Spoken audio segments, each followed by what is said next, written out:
Hello and welcome to another jungle tutorial, and it is about time for another update on our jungle route video series. We did one around the mid-season changes last year, and then we did an update at the beginning of season 9 when the prevalence of vertical jungling was really increasing and the dedication of jungle mains to level 2 gank and control an entire set of the map was causing the game to get a little bit stale in my personal opinion. And so because these clears have become safe and everyone is in vision and you know where the enemy jungler is going to be going and what he's going to be doing, junglers are looking to have more impact without being seen before their first gank, and sometimes that means giving up a scuttle crab, it means starting on other buffs rather than everyone just starting on red in a very predictable way. And so we're going to look at an overview of a few clears and ideas that you guys can bring into your games to mix it up a bit and perhaps surprise the enemy team.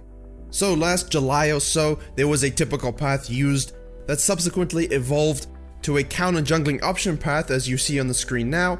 However, this then became predictable in its own right and people started to navigate around oppressive early scuttle junglers by warding the pixel bush in order to get information on which scuttle the enemy would go for, and this led to an evolution of vertical jungling whereby each jungler would control one side of the map. However, when you want to have lane impact and the top side or say the bottom side of the map isn't accessible to you, it can be difficult for you to do so. And thus we are going to look at some strong routes that have been used in the recent weeks in order to cut off that vertical jungling as well as enable early lane pressure. And so to begin, yes, you should be continuing to ward that pixel bush just because you want to be able to adapt to information on the map. However, in this very good example showing you the strength of a strong duelist jungler, especially something like a Xin or what a Camille used to be, is that after doing red, you go straight to your blue buff and then to the scuttle crab. Now this is not a new route, however what happens afterwards is because instead of controlling one side of the map, you move directly across mid lane to the other scuttle where you have read option for what you can actually do next. Now in this case the Kindred is going from red to Krugs, the Xin knows this, and the Xin also wants to deny that early level mark. So after doing his blue buff, he goes into the river and takes that scuttle. Now the Kindred can see this because of the pixel bush and decides then to focus on the raptors. In this instance, the Xin knows this is most likely going to happen and instead of worrying about anything else, walks straight across the mid lane to get the other crab. So it's almost a combination and evolution of basically the Camille and Xin quintessential routes from the middle of last year. Now the thing about this decision though is it does give you the option, if you are the stronger dueling party, to go into the enemy jungle and look for an invade on their blue buff. Yes, in this case the Kindred understands what's going on and is able to smite it away, but if you have the lane priority, that can lead to a skirmish fight that you hopefully can win, and then you can further punish them by taking other camps in that part of the jungle. Because of your decisiveness in using this route, you've eliminated the vertical jungling component, set the enemy jungler behind, denied both crabs, and given yourself the opportunity to go back to base after your fight and your grump take, and then take your raptors and Krugs before tower diving in the bottom lane and giving them an absolutely huge lead.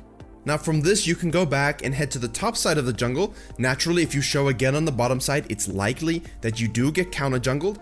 However, that still puts you in prime position to get that red buff on a second spawn. It's a very fast early game, it's a high pressure oriented early game, but if you go from the red to the Krugs to the bottom side scuttle, you're giving that Kindred the invitation to do the vertical jungling routes, and you don't really want to just passively sit in that and give up a whole side of the map when the whole goal of this meta is ganks and ganks often. Now, with that in mind, consider maybe not starting even on the red buff, and this is more directed at if you are on the blue side of the map.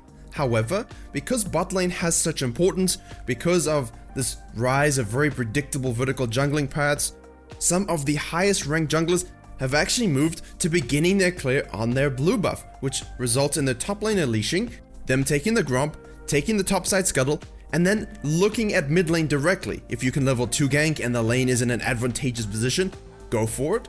But then you actually directly want to head to red, where you have the option of controlling that bottom side scuttle, taking your red buff, or even ganking on the bottom lane, depending on how the map is presenting itself. Now you might say, well, hey, we did something like this before. You are correct. However, it was largely used when you were on the red side of the map because your bot lane could leash, your top laner could go into their lane and then you'd have control of the scuttle crabs.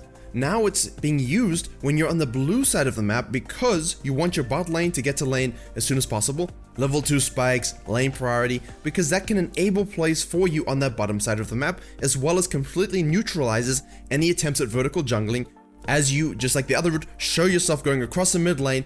Because if they're gonna know where you are anyway with the pixel bushes, you might as well let them see you doing something else. And if you're against a jungler who is pretty much stuck in a rut or being stagnant with their strategies, that can actually be a bit of a shock to the system. Now in this case, our Lee Sin does run into the Elise, but because they don't really want to battle it out, they actually part ways and the Lee Sin can go to the red. And then you will notice that the Elise actually goes bot lane and gets a gank off and gets a kill. So because the Lee Sin was pushed back, he had to give up his ability to make the first gank on the bottom lane. And we will revisit a scenario similar to this in one of the routes coming up. And on that note, because the Lee Sin showed, if I don't want to battle, I'm gonna back off. If you are, say, this Rengar who does get a first blood kill on a very cheeky invade onto the enemy Kindred, and you start in that blue buff and the Grump to follow up, when you are in the river and the enemy jungler sort of calls the bluff and goes for the crab as well, if you cannot win the 1v1, it's probably best not to, hang around and die. Make sure you can win those 1v1 matchups. These clears rely heavily on your ability to understand how much damage you can dish out and absorb at the level 2 and 3 phase. Now, it's always important to consider what are the repercussions for the jungle route that I chose. And in this case, sadly, it doesn't work out for our Rengar. However, because of the invade and his mistake, let's say he's basically net neutral for his effectiveness, he can then go to his Raptors, take those, go to his red and take those, and because the Kindred would have fallen back to take their Krugs and Raptors, that gives Rengar basically priority on taking over the Kindred's blue. And upon him and his bot lane doing that river check, they see that the Kindred actually took that bottom side mark before heading off who knows where. And you can see on the minimap, because this is a replay, that the Kindred really hasn't done anything other than the red and the 2 scuttles. This gives Rengar a nice overall experience farm lead, and he's able to pick himself up yet another kill. However, that's more on adaptability if things don't exactly go your way. What if you want to take the principle of this clear, letting your bot lane go there first, get the level 2 first while you start on the blue buff on the top side, but you also want to use the aggressive level 2 bot lane gank meta against the enemy jungler. You know they're going to start on the red buff, so what you do is you go from blue to Grump to Wolves to your red. Now the reason for that is because you actually want to move into a counter-ganking position. The enemy Elise in the last example against Lee Sin actually rotated all the way down and got the gank off while also forcing the Lee Sin to back off so they knew where he was. In this case, the Elise doesn't even go for any crabs and just heads to the bottom lane.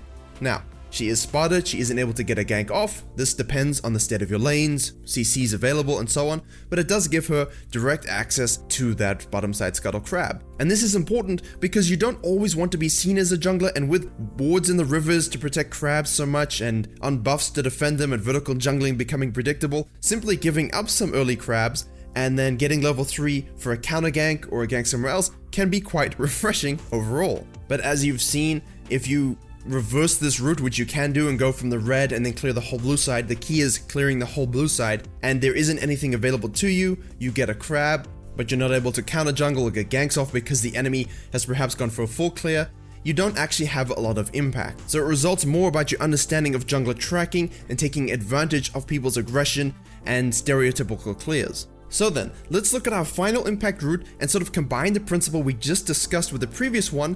It's the same idea: 4 camps, get level 3, look for lane impact, count on not being seen early game so you can be there for ganks and counter ganks, and in this case, you ignore the outside camps, the Krugs and the Grump, and you go from blue to Wolves to Raptors to red. Now this is of course completely reversible, and you can go from red to Raptors to Wolves to blue.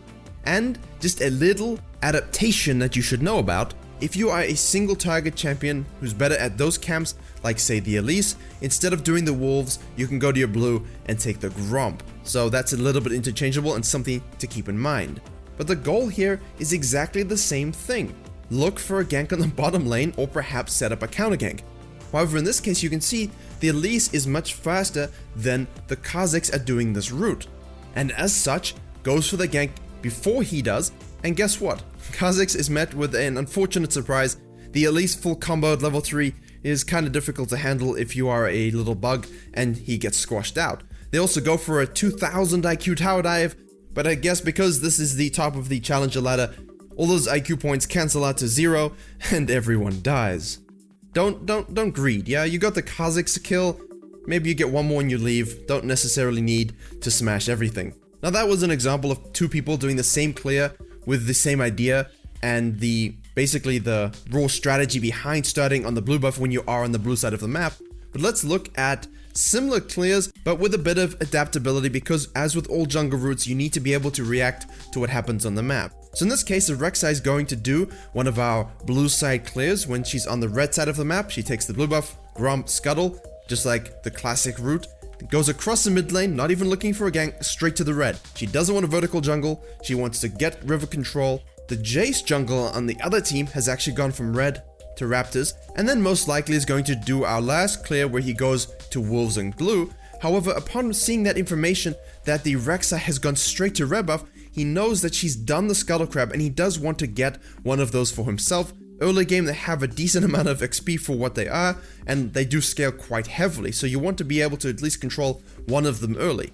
Because of this, he skips doing his blue buff, knowing the Scuttle will give him some mana back, and the Rek'Sai, you'll have noticed, actually after reaching level 3 heads directly to top lane. So much like the last clears, the goal is to get level 3 from either 4 camps or 3 camps and a Scuttle, trying to remain hidden while you make these decisions. However, because Jayce adapted and took that Scuttle Crab instead of going for his blue, he's actually in prime position to get the counter gank off and get the kill. So, we went from vertical jungling and having junglers have no interaction while controlling each side of the map, and what I found is extremely boring, to junglers now looking to remain a bit more hidden, get level 3, maybe ignore Crab, maybe not, look for a gank at that stage, and now they're running into each other again and being able to sort of adapt to all these different variations of clears that are going to be showing up can lead to a much more exciting and interesting meta. Just make sure, as I've said in all my Season 9 jungle guides, you are looking for lane impact, you are looking for Scuttle Crab control beyond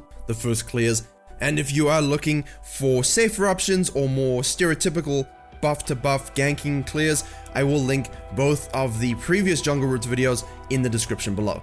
Let me know in the comments what particular clears that you guys are using and having success with in Season 9. Please consider liking, sharing, and commenting if you did enjoy. Join us on YouTube to become an official member of the channel. Subscribe for more League of Legends and jungle videos coming very soon. And as always, I will see you all in the next tutorial.